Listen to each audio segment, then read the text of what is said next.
दूसरा होता है हमारा, ये हमारा पहला था, ये हमारा दूसरा है जो होता है रिटेन्ड अर्निंग्स।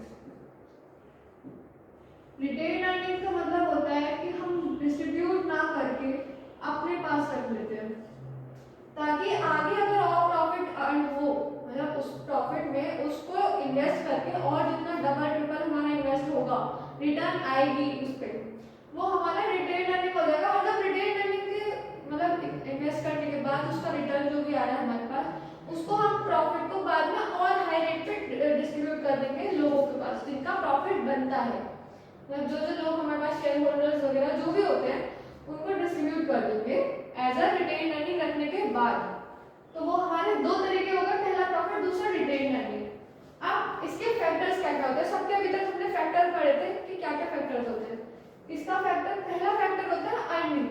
अब अर्निंग तो सब कंपनी करती है ना, अर्निंग के बिना कोई फर्म एग्जिस्ट ही नहीं करेगी। तो अर्निंग भी कैसे होगी? हमारी डे टू डे रिक्वायरमेंट्स में जो भी हमारी अर्निंग हो रही है कुछ लिमिटेड पीरियड के लिए, वो हमारी अर्निंग में आएगी। अब अर्निंग में उसको डिविडेंड कैसे अफेक्ट कर रहा है वो देखते हैं। अगर हमारी अर्निंग ज्यादा हो रही है, अर्निंग कैसे इफेक्ट करेगी? अर्निंग ज्यादा है तो हम टैक्स रेट, मतलब जो भी हमारा डिविडेंड रेट होगा हम उसे हाई रेट पे देंगे। तो ये हमारा क्या कह रहा है वो, कि अगर अर्निंग हमारी ज्यादा है, मोर अर्निंग्स, तो हमारा क्या होगा, हाई रेट होगा डिविडेंड को देने का, डिस्ट्रीब्यूट करने का। लेकिन अगर लेस है, अर्निंग ही हमारी कम हो रही है, खुद की रिक्वायरमेंट्स पूरी नहीं कर पा रहे हैं फर्म की, तो हम या तो नहीं, मतलब नहीं देंगे, कम पे देंगे या ना के बराबर देंगे, लो और रिटेन अर्निंग।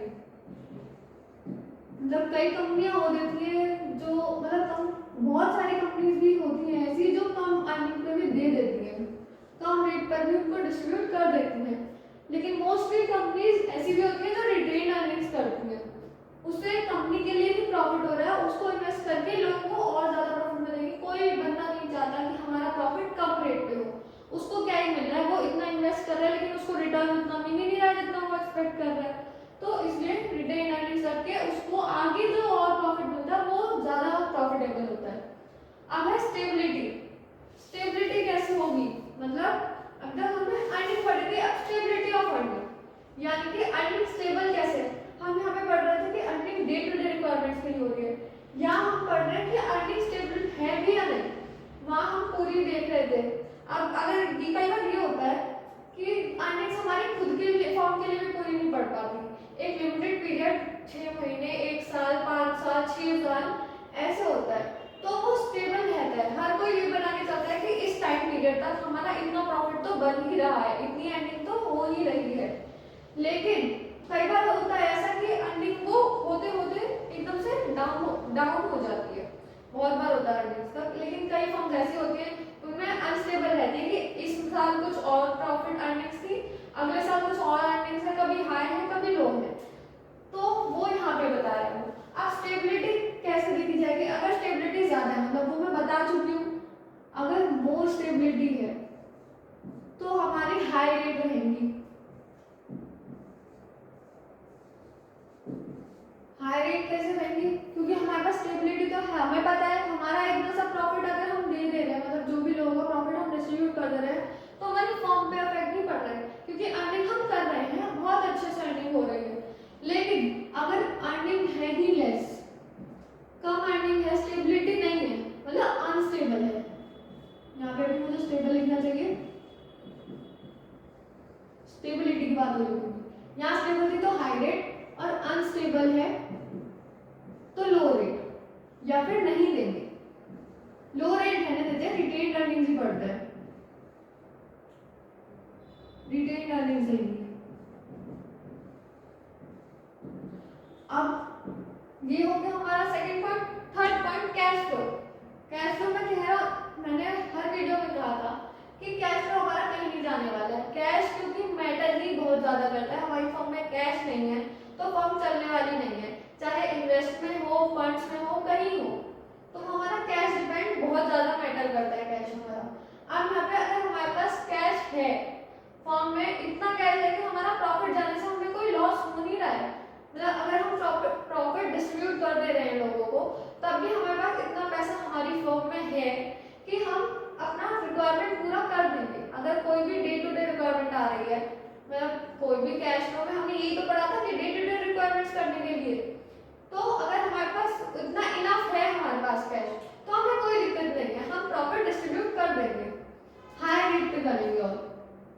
कि अगर स्टेडी फ्लो है,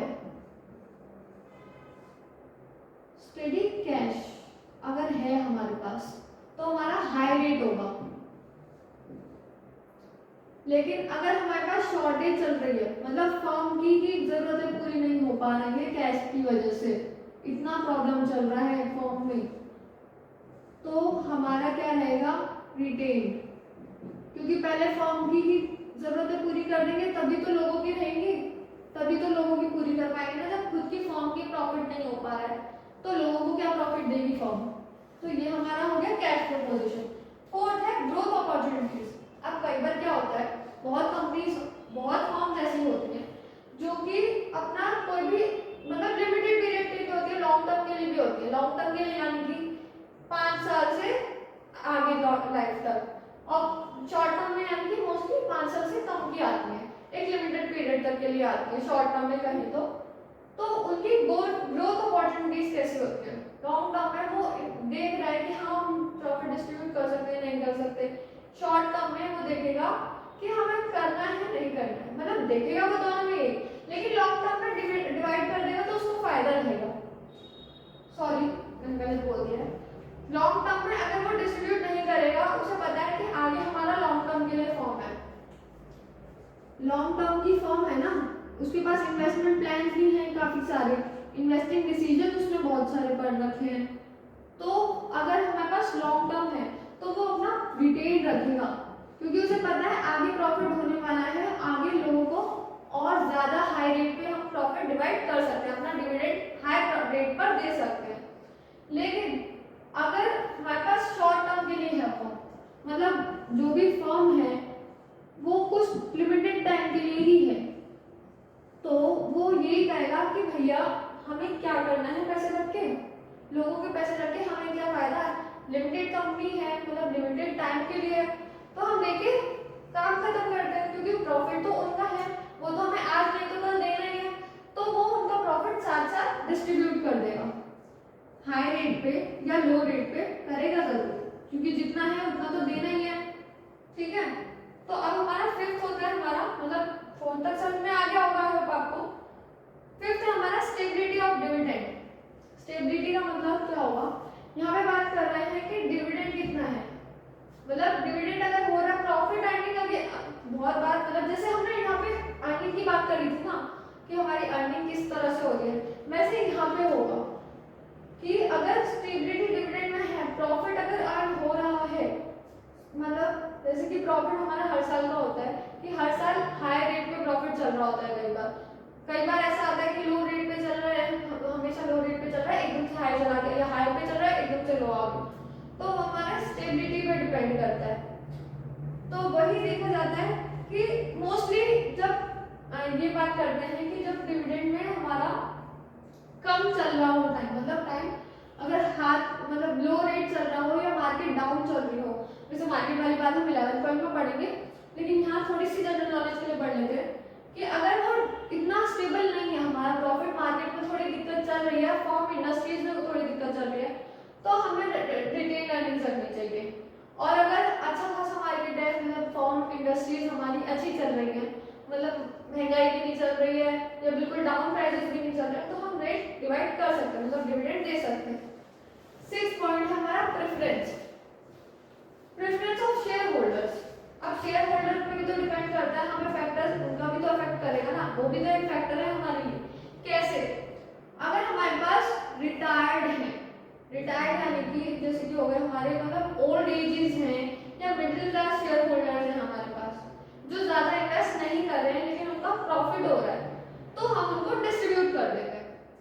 लेकिन अगर हमारे पास है यंग लोग हैं हमारी फर्म में जो शेयर होल्डर है, एज शेयर होल्डर है, यंग है और मतलब उनके पास बहुत अच्छी वेल्थ भी है, एक होता है यंग मिडिल क्लास, एक होता है वेल्थ अच्छी होना, तो अगर मिडिल क्लास है तो उसको डिस्ट्रीब्यूट कर दे रहे हैं, लेकिन अगर उसके पास वेल्थ अच्छी है, अच्छे खासे पैसे है, तो हम रिटेन अर्निंग रखेंगे। अब यहीं पे मैं उसको लिख देती हूँ कि अगर हमारे पास क्या बात करी थी हमने कि अगर हमारे पास ओल्ड एजेस हैं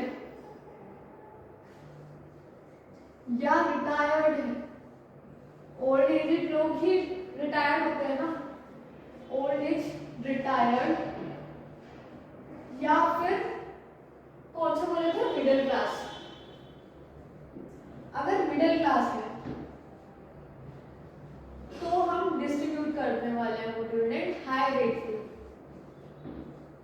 और क्योंकि ओल्ड एज को ज्यादा जरूरत है ना, लेकिन अगर हमारे पास यंग लोग हैं, यूथ जिसे हम बोलते हैं आज के डेट में, यूथ होगी हमारी, यंग हो गए हमारे लोग, और उनके पास पैसे भी अच्छे हैं, वेल्थ भी उनकी बहुत अच्छी है, तो हम रिटेन अर्निंग रखेंगे, क्योंकि भाई उनका तो काम चल ही रहा है ना।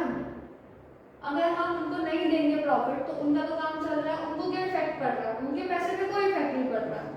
उनके पास वो तब भी कमा रहे थे, वो अभी कहीं ना कहीं से अर्न कर रहे हैं, लेकिन जिनके पास नहीं है उनको देना ज्यादा जरूरी है ना। प्रेफरेंस हो गई हमारी, प्रेफरेंस किसको दे रहे हैं हम?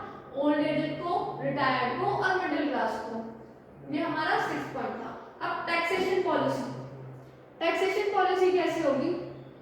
वो कह रहा है कि भैया टैक्स रेट भी तो देखोगे, तुम्हारा फर्म अर्न कर रहा है, तुम्हारी फर्म की अच्छी खासी वेल्थ चल रही है, लेकिन टैक्स रेट भी तो डिपेंड करते हैं, टैक्स स्लैब सबने पढ़े होते हैं, डिपेंड करते हैं सबके।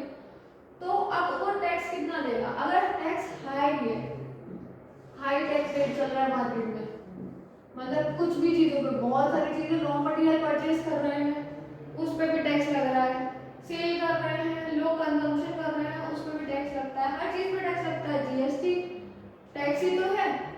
तो अगर हाई रेट चल रहे हैं फर्म के लिए, समझ रहे हैं आप, फर्म के लिए अगर हाई रेट चल रहा है टैक्स का, तो हमें डिस्ट्रीब्यूट, देखो पहले ये पढ़ लो, लो टैक्स रेट और हाई टैक्स रेट।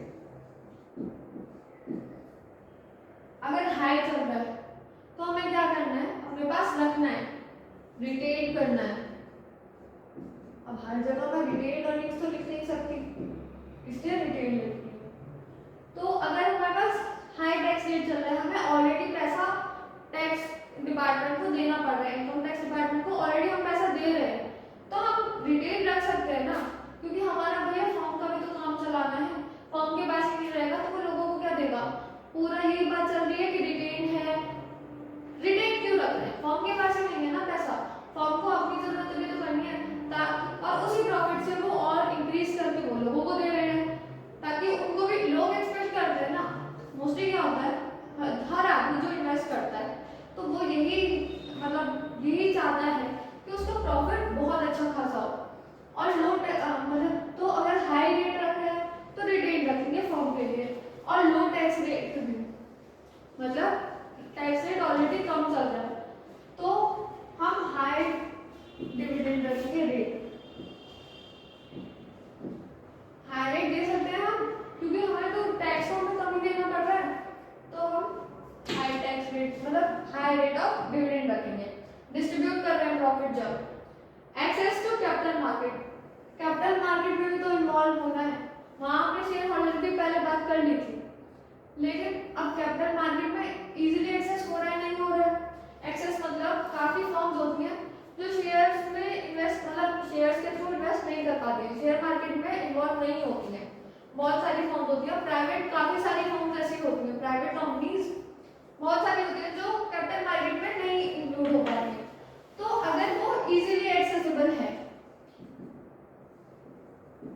मतलब इजीली इन्वॉल्व हो गई है मार्केट में, तो हम क्या रखने वाले हैं? High rate. अगर वो मतलब कैपिटल मार्केट में इंक्रीज हो गई है तो हाई रेट रहेगा डिविडेंड का, प्रॉफिट देने का, क्योंकि शेयर्स तो है ना हमारे पास, अब शेयर होल्डर है, शेयर होल्डर को तो देना ही पड़ेगा ना, तो हाई रेट हो गई। लेकिन अगर इजीली नहीं है, डिफिकल्ट है, पॉसिबिलिटी बहुत कम हो रही है हमारे पास, तो हम लो रेट रखेंगे। अगर कैपिटल मार्केट के अकॉर्डिंग देखा जाए तो एक्सेस टू कैपिटल मार्केट पढ़ रहे हैं, शेयर्स पढ़ रहे हैं, शेयर्स हम आगे चैप्टर में पढ़ेंगे, तो इजीली अगर एक्सेसिबल है मार्केट में तो हमारा हाई रेट रहेगा, क्योंकि शेयर्स हैं हमारे पास, शेयर्स के प्राइस ना बढ़ते बढ़ते रहते हैं, प्रॉफिट उन पे भी डिपेंड करता है। और डिफिकल्ट रहेगा अगर एक्सेसिबल, मतलब मार्केट में इंक्लूजन बहुत मुश्किल से हुआ है तो लो रेट रहेगा, क्योंकि भैया शेयर्स के लिए भी बहुत पैसा इन्वेस्ट करना शेयर्स को इंक्लूड करने के लिए फॉर्म में। अब लीगल रिस्ट्रिक्शंस क्या होती हैं? लीगल से समझ सकते हैं, बहुत सारे ऐसे रूल्स होते हैं लॉ में, हमारी कंपनी लॉ होते हैं, बहुत सारे ऐसे डिसीजंस होते हैं जो हमें ध्यान में रखना पड़ता है। अब डिविडेंड को डिस्ट्रीब्यूट करने के लिए हमारी लॉ बुक में यानी कि कंपनी लॉ के एक्ट में क्या क्या लिखा हुआ है? कंपनी एक्ट कौन सा फॉलो करते हैं हम? कंपनी एक्ट 2013, ये हमारा कंपनी एक्ट है, बहुत बार पढ़ने वाले हैं हम ये चीज। तो कंपनी एक्ट 2013 के अकॉर्डिंग हमारे डिविडेंड किस तरह हमें डिस्ट्रीब्यूट करना है, हमारा प्रॉफिट किस तरह डिस्ट्रीब्यूट करना है, कौन कौन से रिस्ट्रिक्शन उस पर कब कब लग सकते हैं, तो वो हमारा लीगल रिस्ट्रिक्शन है। मतलब लॉ के ऊपर भी तो डिपेंड करता है, तो ये भी एक फैक्टर है हमारा। तो वो हम आगे आप डिटेल में आप बीकॉम करोगे, सीए करोगे, सीएस करोगे, उसमें कंपनी एक्ट आपको पूरा ही पढ़ना है, कंपनी लॉ पूरा ही पढ़ना है, तो उसमें आपको ये डिटेल में बताएंगे। 10th है हमारा कॉन्ट्रैक्चुअल कॉन्स्ट्रेंट्स।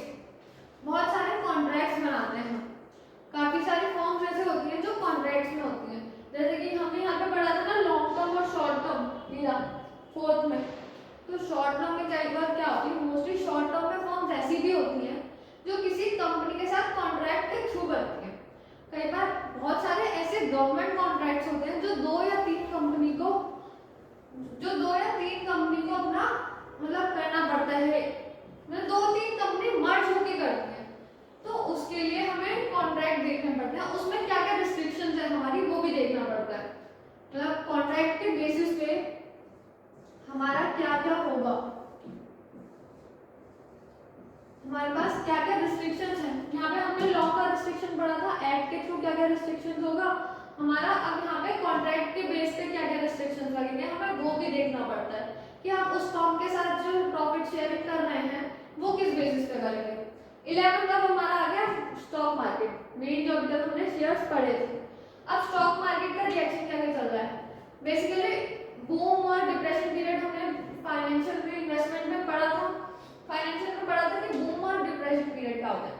अब उस पर भी डिपेंड करता है, अगर बूम पे चल रहा है तो हाई रेट देंगे, ठीक है, अगर क्योंकि फॉर्म तो अर्न कर ही रही है ना तो वो लोगों को देगी तो हाई रेट रहेगा।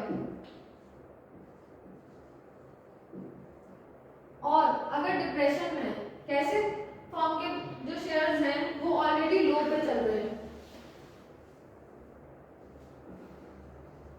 तो हमारा लो रेट रहेगा।